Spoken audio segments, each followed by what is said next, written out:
Bom dia a todos, meus queridos irmãos. Sejam bem-vindos nesta manhã na nossa Sala da Esperança. Neste momento, nós vamos estudar a nossa lição. Que Deus abençoe a sua vida, que Deus abençoe também a mim, que nós possamos ser iluminados pelo Espírito de Deus neste momento tão importante do estudo da nossa lição. Feche seus olhos e vamos falar com Deus. Deus querido, nosso bom Pai Celestial, te agradecemos por este momento tão gostoso e importante para nós, que é o momento do estudo da nossa lição. Cuide, ó Pai, de cada um dos teus filhinhos, que sempre está nesta sala estudando a tua palavra junto comigo, que juntos possamos crescer na graça, no Espírito e no amor de Cristo Jesus. Abençoe cada família que se representa aqui nesta sala. Querido Pai, se houver alguma família com dificuldade, de alguma forma, querido Pai, no relacionamento, ou mesmo de forma financeira, ou em outra condição, que realmente, querido Pai, o Senhor estende a tua mão para abençoá-los, para salvá-los para o reino da glória de Cristo Jesus. Rogamos a tua bênção neste momento, Senhor Deus, por todos, em nome de Jesus. Amém. Queridos, o chamado Abraão é o título da nossa lição de hoje, parte de terça-feira, tá? Geralmente, existe uma filosofia ensinada por muitas instituições religiosas, né? Por muitos líderes religiosos, de que existe aí uma troca, uma barganha, de que você, aceitando a Cristo Jesus e a Ele você entregando a sua vida, tudo de bom vai acontecer na sua vida.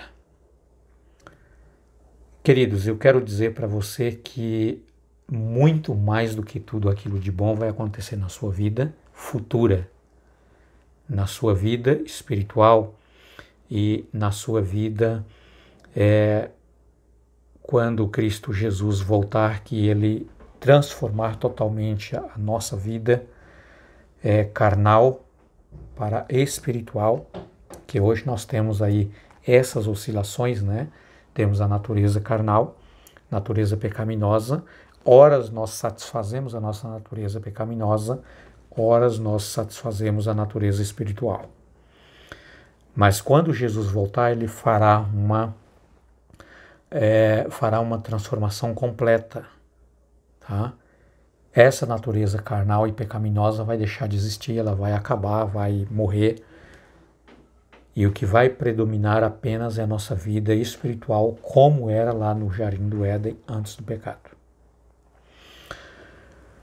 Mas há muitos ainda, queridos, que tendem a enganar a muitos dizendo que Deus ele faz essa barganha com você, você aceita Jesus, entrega a sua vida a Ele, e Ele agora vai fazer com que as doenças vão acabar da sua vida, você não vai ter problema financeiro, a sua família vai ser um mar de rosa, a sua vida vai ser, vai ter assim uma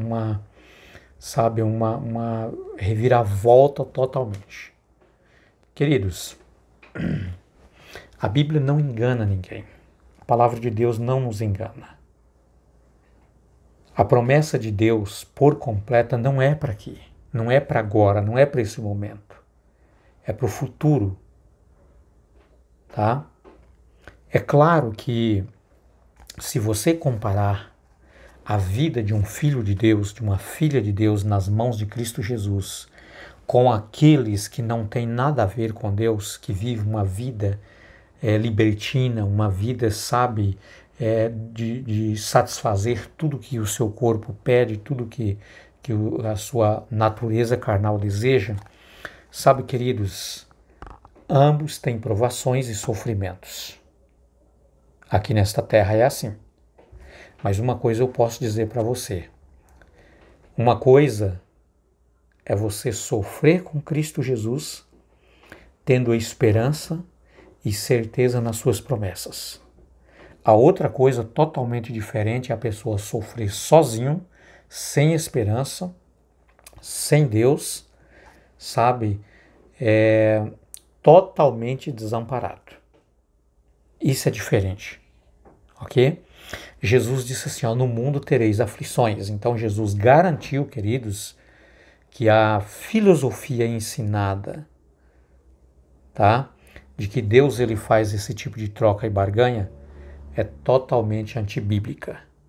Não existe base bíblica, tá? A teologia da prosperidade, de que você entrega a sua vida a Cristo Jesus e agora tudo, sabe, tudo aquilo que é de ruim terminou, acabou, sabe, queridos, não tem base bíblica. Aqui nós temos a experiência de Abraão. Abraão obedeceu à voz de Deus, aceitou o chamado de Deus, saiu da sua terra, deixou a sua pátria, deixou seus amigos, deixou seus parentes, deixou seus familiares, deixou seus bens e obedeceu a Deus e foi para Canaã. Só, queridos, que quando ele chega lá em Canaã, as coisas não eram muito bem assim, pelo menos a princípio, quando quem sabe, ele imaginou que seria. Ele nem perguntou a Deus como seriam os vizinhos lá, como seria a terra, se ela era produtiva, se lá chovia bem, se ele ia ter fartura lá. Ele não perguntou nada disso para Deus quando Deus o chamou para que ele saísse da sua terra de Ur dos Caldeus. Mas, queridos, eu posso acreditar que Abraão imaginou, assim como qualquer um de nós também seríamos, quando Deus diz, de ti farei uma grande nação, de que tudo seria diferente para ele ali naquela terra. Quando ele chegou ali, queridos, ele encontrou um povo rebelde, os cananeus, tá? Pagãos, adoradores de deuses pagãos, um povo totalmente violento, tá? Que não conhecia a Deus, um povo que havia distanciado de Deus. E então, queridos, Abraão agora teria que conviver junto com esse povo. Mas não parou por aí. Logo começou um período de grande seca. A terra não produzia nada. E além de tudo, queridos, os animais morreram. E Abraão se viu ali sem nada. Ele teve que sair e procurar auxílio em outra terra. E ele foi então para o Egito. E aqui, queridos, nós entramos em alguns pontos importantes. Porque aqui Abraão foi muito provado. E Abraão demonstrou de uma forma muito bem clara, queridos, que ele era um homem frágil, covarde, que ele tinha as suas dificuldades imorais. E então, queridos, Abraão mostrou realmente que ele era um homem, sabe, que ele precisava de Deus. Abraão, ele vai junto com a sua esposa para o Egito. E aqui o texto bíblico conta, queridos, que a esposa de Abraão era uma mulher muito bonita. E Abraão começou a temer, porque ele temia que quando ele chegasse ali no Egito, ela seria atraída, seria a atratividade para os homens dali daquela terra, e Abraão, quem sabe, perderia a vida por causa dela. E então, queridos, Abraão demonstrou realmente a sua fraqueza. E eu quero entrar aqui em alguns pontos. Abraão demonstrou que a sua vida tinha altos e baixos. Alguns momentos ele perdia a fé em Deus, a confiança em Deus. E agora diga para mim se isso não acontece também com você, nos momentos críticos, difíceis de provação. Isso acontece comigo também. E, queridos, Abraão olha para sua esposa, a sua linda esposa, e ele disse assim, olha, quando a gente chegar lá no Egito, Diga que você não é minha esposa, diga que você é a minha irmã. E desta maneira a minha vida será poupada. Queridos, Abraão mostrou falta de confiança em Deus, falta de fé em Deus, falta de amor para com Deus, falta de amor para com a sua própria esposa. Ele usou a sua esposa, colocou ela à exposição ali dos homens para defender a sua vida. Mostrou que ele era um homem covarde. Mostrou, queridos, sabe, que ele amava mais a ele do que a sua própria esposa. Amava mais a sua vida do que a vida da sua esposa. E quantas vezes isso acontece conosco, queridos? Quantas vezes nós deixamos de amar o nosso semelhante? Por amor a gente mesmo, a gente deixa de amar o próximo. Quantas vezes a gente fecha a mão, fecha o coração para um irmão, negando a nossa fé. Sabe, queridos, mas eu quero dizer para você que nós temos um Deus maravilhoso.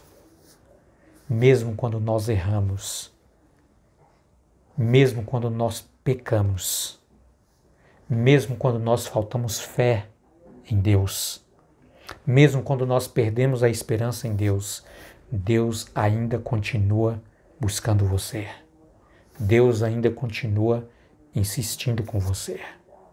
Mesmo Abraão errando, a esposa de Abraão, Sara, ela foi levada até ali o palácio do rei para ser usada como se fosse a esposa dele.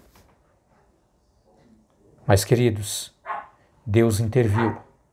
Antes que acontecesse, Deus ele derramou os seus juízes sobre Faraó. Derramou pragas. E Deus disse assim: você está fazendo o que não deve com a esposa do meu servo. Imagine só.